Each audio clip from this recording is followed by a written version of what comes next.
अहमदनगर राज्य में एक किसान का पुत्र जिसका नाम गौरव था, पशु पक्षियों से बेहद प्रेम करता था।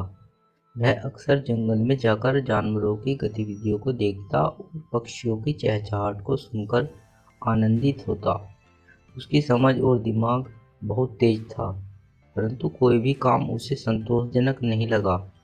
गौरव के पिता रोज उसे सलाह देते कि कोई काम ढूंढ लो ताकि घर की स्थिति सुधर सके, लेकिन गौरव का मन हमेशा प्रकृति में ही रमता था। अहमदनगर के पास के जंगल में हल्की धूप छनकर पेड़ों के पत्तों के बीच से जमीन पर गिर रही थी। राजकुमारी रत्नावली जंगल में शिकार के लिए भटक रही थी। तभी राजकुमारी को एक हिरन दिखाई दिया। राजकुमारी रत्नावली ने अपना धनुष उठाया और हिरन पर निशाना साधा। तीर हिरन के पास से निकलकर पेड़ में जा धंसा। हिरन सहम कर भाग निकला। राजकुमारी फिर से तीर चलाने की तैयारी कर रही थी, तभी पीछे से एक आवाज आई। ऐसा न करें, जीवन अमूल्य है। राजकुमारी चौंक कर पीछे मुड़ी। एक साधारण कपड़ों में परंतु आकर्षक व्यक्तित्व का युवक वहां खड़ा था। उसकी आंखों में स्नेह और गंभीरता झलक रही थी। तुम कौन हो? राजकुमारी ने थोड़ी कठोरता से पूछा। तुम जानते हो कि मैं अहमदनगर की राजकुमारी हूँ। मैं जानता हूँ, लेकिन चाहे कोई राजा हो या रंक, जीवन का सम्मान करना हर किसी का धर्म है। ये जंगल इन जीवों का घर है, इन्हें बिना कारण मारना उचित नहीं।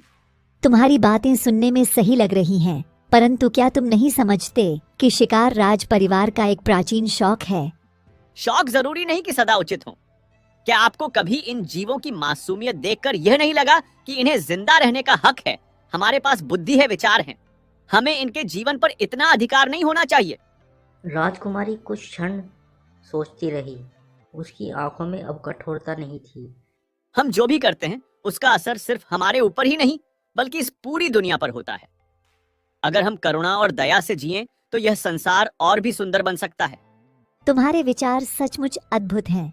मैं अब इस हिरण का शिकार नहीं करूंगी। तुम्हारी बातें सुनकर लगता है कि मैं जीवन को अब नए दृष्टिकोण से देखूंगी। और राजकुमारी वहां से चली जाती है। युवक ने राहत की सांस ली। कुछ दिनों बाद अहमदनगर के राजा के हाथी बीमार पड़ गए। राजा बहुत चिंतित हो गया, क्योंकि हाथी उसकी सेना और सम्मान का प्रतीक थे। उसने तुरंत अपने राजवैद्य को बुलाया और हाथियों का उपचार करने का आदेश दिया। राजवैद्य जंगल के रास्ते से होकर राजमहल की ओर आ रहा था। गर्मी और थकान से वह विशाल पेड़ के नीचे छांव में लेट गया। आराम करते उसकी आंखें धीरे धीरे बंद हो गई। तभी एक कौवा उड़ते हुए पेड़ की डाल पर आ बैठा और अचानक से राजवैद्य के ऊपर बीट कर दी। राजवैद्य हड़बड़ाकर उठ बैठा और क्रोध से भर गया। ये कौवे हमेशा मुझे परेशान करते हैं, उसने गुस्से में सोचा। तभी एक कुटिल विचार उसके मन में आया। अगर राजा को कहा जाए कि हाथियों को ठीक होने के लिए कौवों की चर्बी चाहिए, तो इससे मेरा बदला भी पूरा हो जाएगा और कौवों का अंत भी हो जाएगा। वह तुरंत राजा के पास पहुंचा और बोला, महाराज, आपके हाथी तभी ठीक हो सकते हैं जब उनके शरीर पर कौवों की चर्बी लगाई जाए। राजा बिना सोचे समझे इस सलाह पर विश्वास कर बैठा और पूरे राज्य में कौवों को मारने का आदेश जारी कर दिया। चारों ओर कौवों का शिकार होने लगा। जंगल में हलचल मच गई और गौरव भी यह देखकर चिंतित हो गया। गौरव ने तुरंत राजा से मिलने का निर्णय लिया। वह दरबार में पहुंचा। उसने साहसपूर्वक कहा, महाराज, क्षमा करें, परंतु कौवों में चर्बी नहीं होती है। वे बहुत हल्के होते हैं और उनके शरीर में ऐसा कोई तत्व नहीं है जिससे चर्बी प्राप्त की जा सके। राजा को गौरव की बात सुनकर आश्चर्य हुआ। उसने राजवैद्य से पूछा, क्या यह सत्य है? राजवैद्य पहले तो घबरा गया, परंतु गौरव की बुद्धिमानी के आगे उसे सच्चाई स्वीकारनी पड़ी। हाँ महाराज, गौरव सही कह रहा है। मुझे क्षमा करें, मैंने अपने क्रोध में यह गलत सलाह दी थी।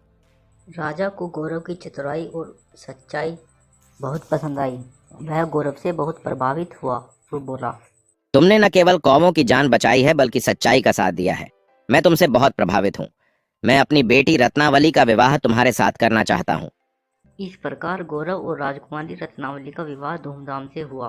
गौरव की बुद्धिमानी और करुणा ने न केवल कौवों की जान बचाई बल्कि उसे जीवन में सच्चा प्रेम और सम्मान भी दिलाया। अंत में राजा ने सभी से कहा, हमें अपने क्रोध और स्वार्थ में कोई भी निर्णय नहीं लेना चाहिए, बल्कि हर प्राणी का जीवन उतना ही महत्वपूर्ण है जितना हमारा इस कहानी से हमें यह सीख मिलती है कि बिना विचारे हमें कोई भी काम नहीं करना चाहिए और किसी की छोटी सी भूल की उसे इतनी बड़ी सज़ा नहीं देनी चाहिए कि उसका नामो निशान ही मिट जाए। गलती सभी से होती है, सभी को जीने का हक है। कहानी अच्छी लगी हो तो लाइक और सब्सक्राइब करना मत भूलना।